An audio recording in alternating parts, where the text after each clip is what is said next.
Our friends at Engwe just sent us the 1,000-watt Engwe X20. We've been looking for a powerful 20-inch foldable bike for a while, and they've really included some surprises in this that I'll tell you about soon.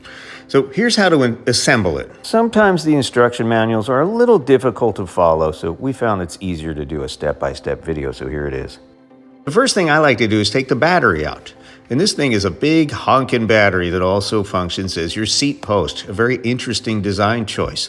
So you want to put this on charge first. Well, I do anyway. And look at the, wait till you see how high you can put this seat post in a few minutes.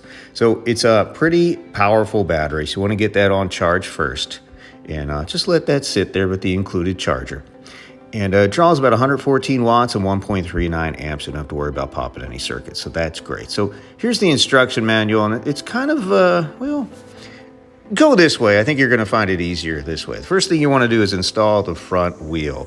And you'll see two little shims or spacers on there. Those are going to go inside the fork. There's a lot of confusion sometimes, and we just want to alleviate that. First thing you want to do is take this protection bar out. They ship with these so the front fork doesn't bend.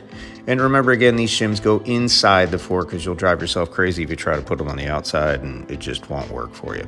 So you also take the spacer out of the front disc calipers, and you'll be able to slide that disc. It only goes in one way. You'll see which side the disc is on, and it'll just slide right in between that caliper, and with a little finagling, it'll drop in. It's good that it's tight because it'll secure your front wheel a little better, and you don't have to worry about it popping off when you take those crazy jumps when you do the dirt riding. You're gonna put your washer and your nut on there, and you are ready to tighten that guy up. Make sure it's tightened pretty good. I found it easier to use a socket wrench. They do include the tools. It's a 15 millimeter nut, and if you have a 15 millimeter socket, it's a lot easier. Step 2, you're gonna tighten the handlebar tube. Now, this is a little cryptic in the manual as well. So you're gonna tighten these 2 bolts that are holding that on. So what you wanna do is try to line up the handlebars. You'll see where you put the handlebars and make sure that's straight and aligned with the front wheel. Don't worry about it if it's not perfect. You can always fix and adjust this later.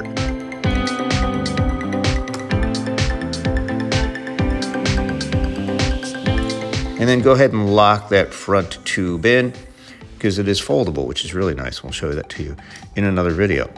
All right, so I'm gonna put the kickstand on now because this is gonna save me some grief. I've got the wheels on, I've got the handlebar tube ready to go. So why hold the bike up manually if you don't have to, right? Especially if you don't have a bike stand. Just put this guy on there, it's gonna make your life a lot easier. Tighten those 2 bolts up and boom, look, it's sitting by yourself. All right, so the next thing you want to put your handlebars on, and see how that handlebar pole is straight, that tube's ready to rock and roll. And again, if it isn't, you can straighten it out once you install the handlebar. So it's got the little cap on top of it, 2 bolts to hold that in there. Make sure that's very, very tight. If you don't tighten that very tightly, then your handlebars will slip when you're riding, and that's no fun. It could cause an accident. All right, so next up, step 5, install the front and rear LED lights. Very, very simple. 1 bolt goes right through the front fork here, and it does have a lock nut on the back, so you'll have to hold it with your little wrench, which is included, while you use the Allen wrench to tighten it up, and that can be a little tricky sometimes just to hold it in the right place. And then the rear, this is a little tight. There's 2 lock bolts on this too. It's going to take you a little while to get that on. All right, put the pedals on next, and they are marked with an L and R inside. They're very, very small, so you really have to look for it. And it shows you, it's got little stickers on the crank here. It shows you which way to twist because that drives some people crazy. So twist that up there, use the included wrench, and really give that a good, solid, hard twist, as hard as you can do it. And that will usually provide enough torque to keep those from falling off. And these are neat pedals too because they're foldable too. Everything's foldable. It's going to save you tons of space when you put this in the back of your car, SUV, or truck, and you need to take it somewhere. And it's optional, but you can attach this rear seat in case you want to ride somebody on the back. There is a Phillips head screw. These 4 just slide in, and there's one that kind of holds it on there permanently. So you don't have to do that. If you want to put a box or something, a rack, you can do that as well. All right, so you're going to install the seat post. Now, they recommend to put it while the seat post battery is installed in the frame, but it's a little difficult. It's a nice seat, actually. It's pretty cushy, and it's adjustable. You can adjust the angle. So I tried to do it that way, and it was a little too awkward to really get under there with the Allen wrench, and everything was falling off on me. So what I did is I took the battery out and I installed the seat and then put the battery back in. Pretty simple to do, and it will save you a little bit of grief. It's a little tricky doing it this way. It can be done. Take the seat out, put it upside down, tighten it up, and it's going to be a lot easier for you. And then you can adjust as necessary. And then you can put this in. Now you can adjust the height a little bit later. Don't do it now. Just kind of lock it in to get it out of the way. You still have to do some stuff. And there is a lock feature too, so you can't open that, which will prevent people from stealing your battery.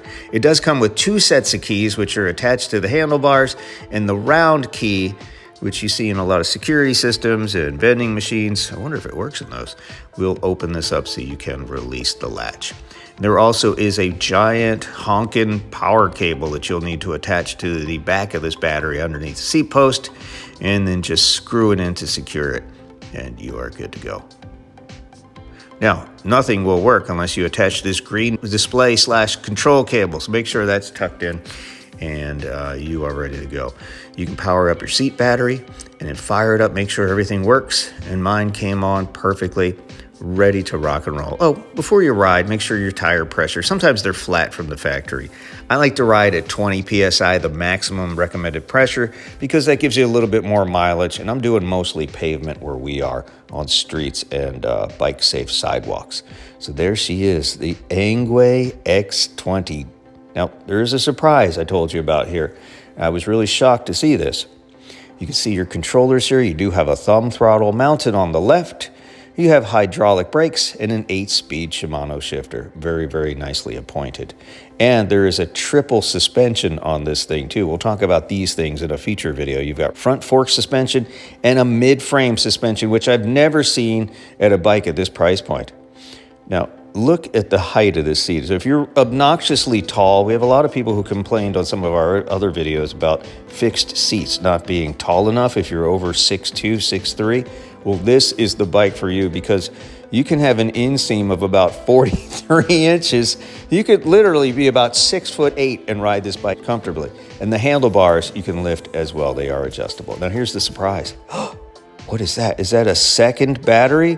This is actually your main battery, and it's located in the frame. And this is your other set of keys that will be used to take this out. Now, you do need to charge this one up too. Engwe has told us that it will draw the power from this battery first, and then if the other battery's switched on, it'll start to pull from that one when this one becomes close to exhausted. So it's a neat dual battery system. Now look at all the watt hours. You got 374.4, 691, 1,065 watt hours, which could technically get you, well, they're saying upwards of 120 miles in pedal assist 1 when you're pedaling. And that is just insane how far these bikes can go between charges.